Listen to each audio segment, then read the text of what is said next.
Hello, welcome to my October wrap-up. The background is very messy, but I'm at university now, it's a relatable school student thing, I guess, to live in a garbage. I'm tired today, I'm not going to bother cleaning up, but enjoy the video about books, not about the background of my room. So I read 4 books this month, which for me, not a lot, especially since I DNF'd one book and have not finished one of them at all.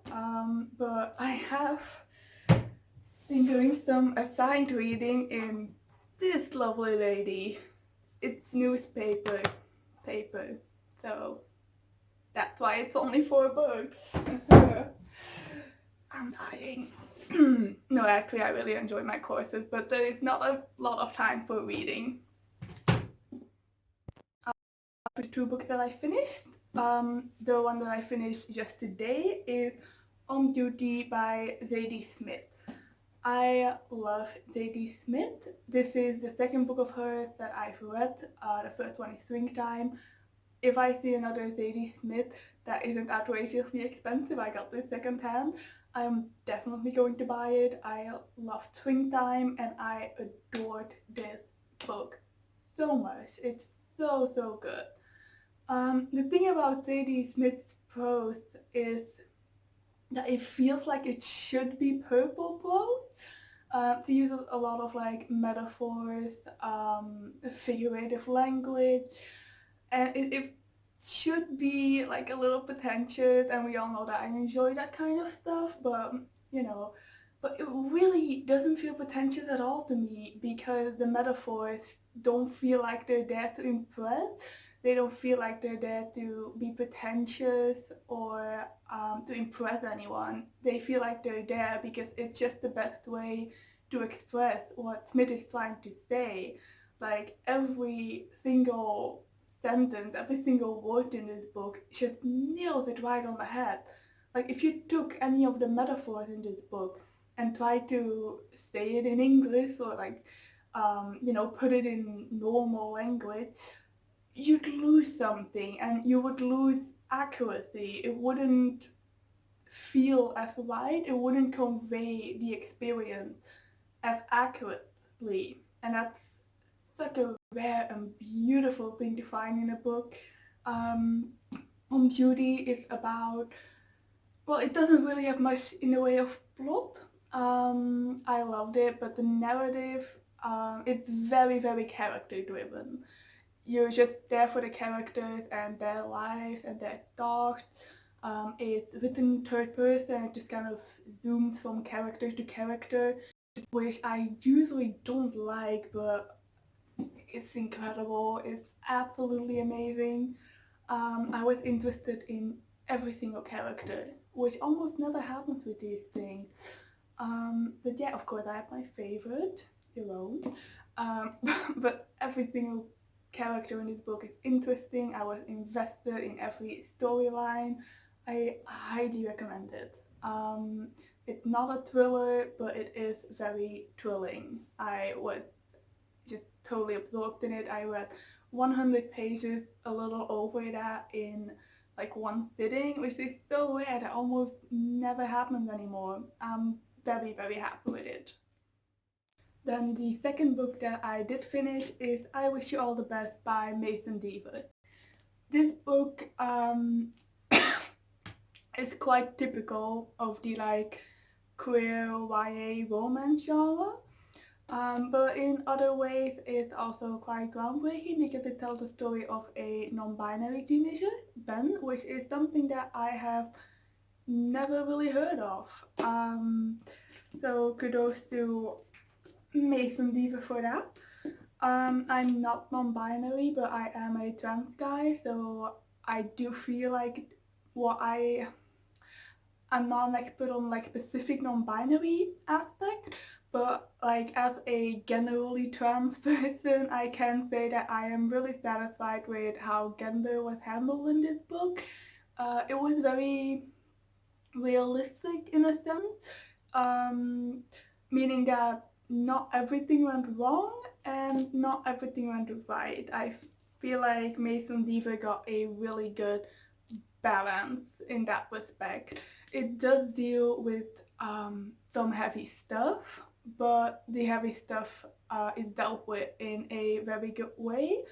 One of the things that I loved the most about this book is that Ben has a very good support system.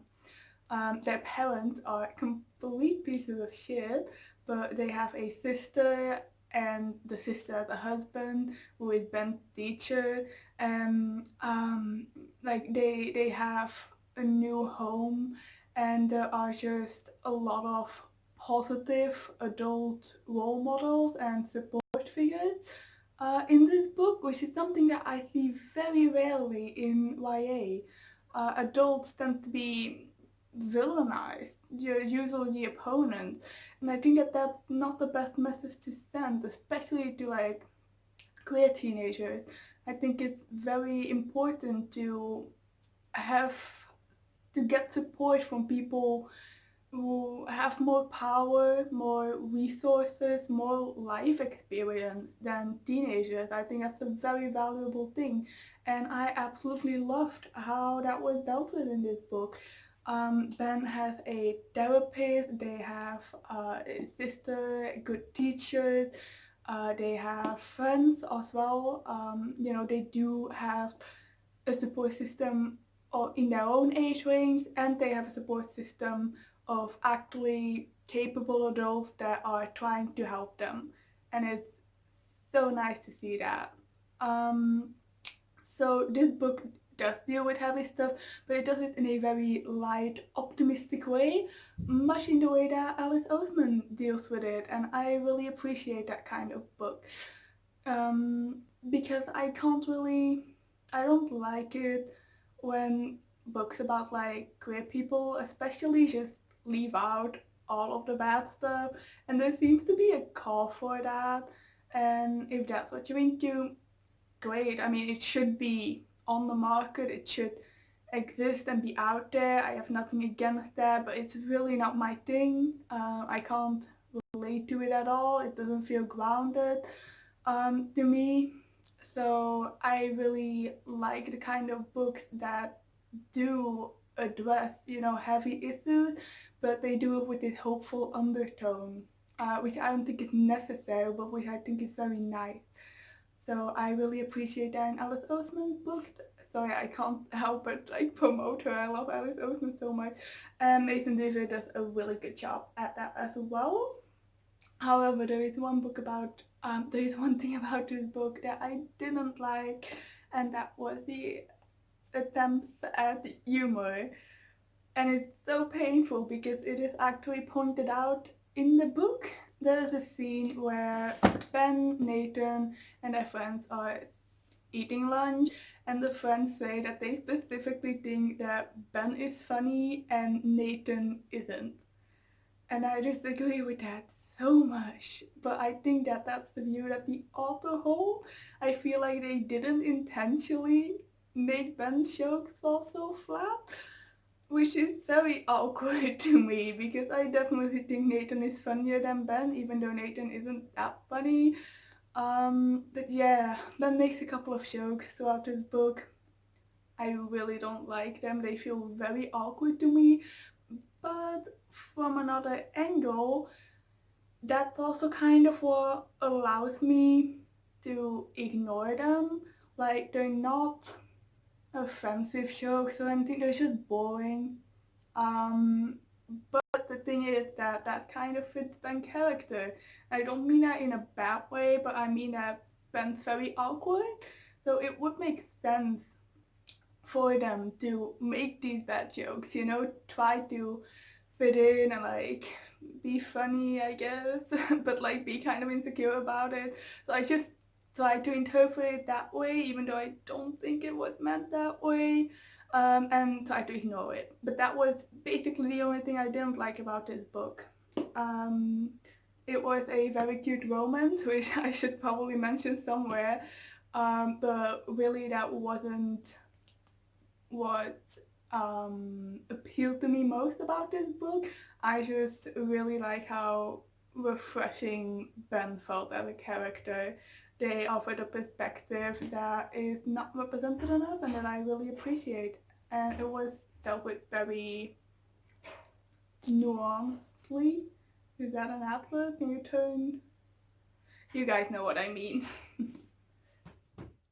Then there's two books I am going to give a review and a half of because I didn't finish them. This one I'm not going to finish, and this one I absolutely will finish but haven't yet. I'll start with this one. It's Rebecca by Daphne du Maurier. I think that's how you pronounce it. I don't know. I have seen this on Bookstagram so many times. So many times. And it doesn't particularly appeal to me, but I picked it up, read the first couple of sentences, and I actually do really like the language. So I am here right now, and I will be finishing it. And then there's All the Lonely People by David Owen. I picked it up because I remember Alice Oseman, who is one of my favorite authors, mentioning David Owen on her blog, and I believe she did an artwork for his more recent book, and it's about the internet. So all reasons to be interested, all reasons for me to check this out of the Python library. It's, let me just read the summary. Everyone tells Kat that her online personality, confident, funny, opinionated, isn't her true self. Kat knows otherwise. The internet is the only way to cope with a bad day. But when she becomes the target of an alt-right trolling campaign, she feels she has no option but to escape, delete, disappear. Sounds like something that I would love to read about, and yet I didn't. I just couldn't get into it at all. I found Kat kind of bland. I didn't connect with her in a way that I expected I would, and I also couldn't really appreciate her as a character, because like I don't need to like relate to every single fictional character. That's not the criteria that they need to meet to be good characters.